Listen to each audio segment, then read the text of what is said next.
Okay. I'm so ready. Okay, here we go.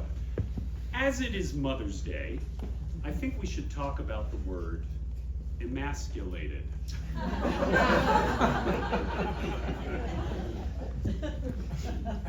My mother, Linda Carol Goldberg Greenstein, dropped out of college at 20, married my dad at 21, and 9 months and 11 days later, along came me. Then 3 years later, my sister, and 3 years after that, twin boys. So by the time Linda was 27, she had a house full of kids and no time for anything else. Somehow, she found time for anything else. I always got the sense my mom was restless. She always had some other thing going, like there was the enameling class she took through a local adult education program. For their final project, most of the class made a ring or a pendant. My mom made a 6-foot coffee table with an Art Deco design inspired by the elevator doors at Radio City Music Hall. She protested on behalf of Soviet dissidents. She adopted a Vietnamese immigrant family. She invented and patented a card game called Housewife, which was just like Old Maid, except the card you don't want to get stuck with is the housewife. Is that telling or what? She carefully hand drew each card. I vividly remember the cartoon wife sweating over an ironing board, and she tried to sell it to a bunch of gaming companies, but nobody bid. And through all this, Linda was always writing. She had a blue Olivetti portable, and she was always clacking away at something, but she'd never tell us what. When pressed, she might say a poem or a story, but if you asked to read it, she'd cover the page with her hand. It's private. Years go by like this. And then 2 decades after dropping out of college, Linda suddenly re-enrolls part-time. There were writing classes, more clacking, more pages we weren't allowed to read, and she finally completed her English degree. This was done with very little fanfare. I'm not even sure there was a graduation. It was just a personal thing she did for herself. And then a year later, she died. June 20th, 1982, the first day of summer. Brain tumor, she was 41. Wow. My Aunt Robin, Linda's much younger half-sister, was like a big sister to me. And not long after the funeral, she said, "Would you like a copy of your mom's writing?" It was a big, thick envelope full of typed pages. I said, "Sure." And then as she handed it to me, Robin got this sort of clouded look. "Just know," she said, "it's kind of dark." I wasn't sure how to process that. I didn't think of my mom as dark. To me, she was bright and hilarious, and I wasn't entirely sure I wanted to acquaint myself. So that envelope sat in the bottom drawer of my nightstand for the next 20 years. Throughout those years, whenever June 20th rolled around, I never knew what to do. So I'd call my siblings, and we'd all sort of mumble and shrug at each other. But on the 20th anniversary of Linda's death, it felt like a more substantial commemoration was in order, so I pulled out that envelope and finally read what lay inside. It was indeed dark. The first line on the first page was, "Halloween had been the previous night." It was a story about masks, the ones we wear for fun, the ones we wear to conceal something, and the ones we wear so long our face gradually takes on their shape and expression. Already I was growing uncomfortable. The writing was good, but it wasn't funny, and it definitely wasn't the Linda I knew. In fact, the consistent narrative voice in these pages was that of a woman pacing in a cage. She once had ambitions, but her life has become circumscribed by the gray routines of laundry and carpool. She's desperately unhappy, unfulfilled, and unable to share those feelings with anyone. Now, for a kid who remembered his mom as a fount of laughter and irreverence, this was the worst kind of revelation.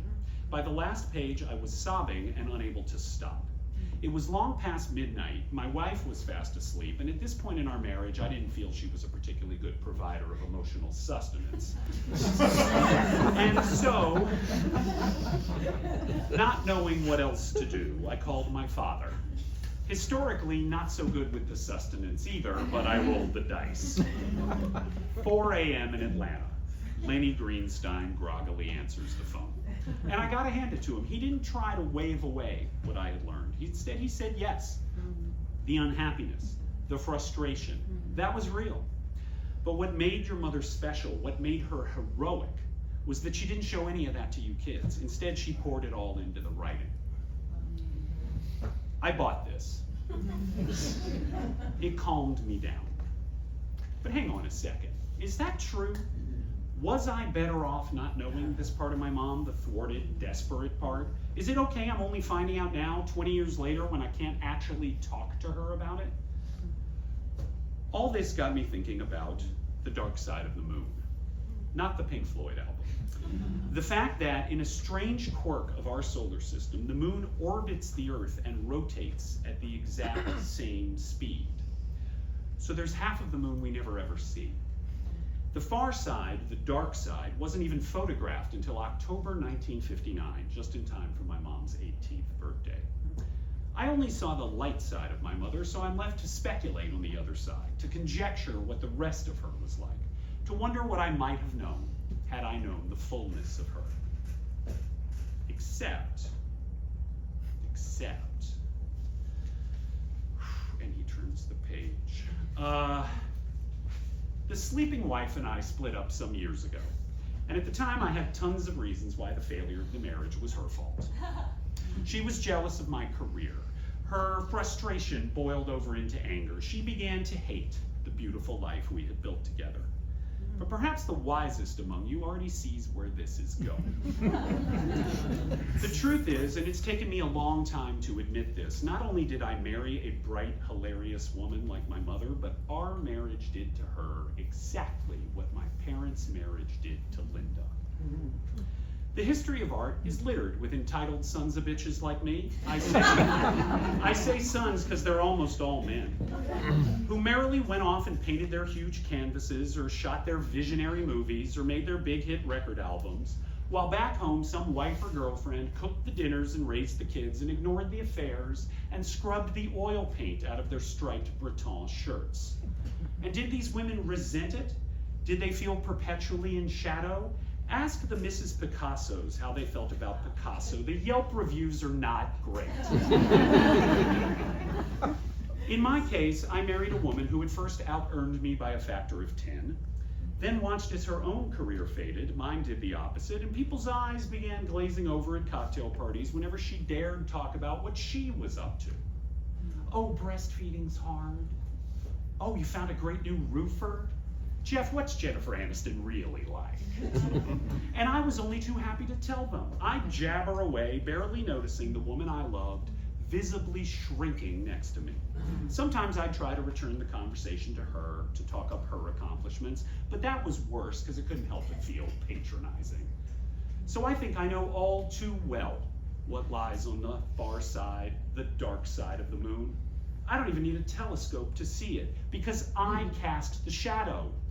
I reaped the rewards, and then I blamed her. You know what's funny?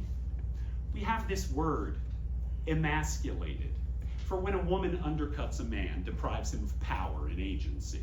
But there's no word for when a man does it to a woman, or when, in my mother's case, an entire societal framework is set up to do that. We have no word for that. I wonder who wrote a dictionary that contains no word for that. Thank you.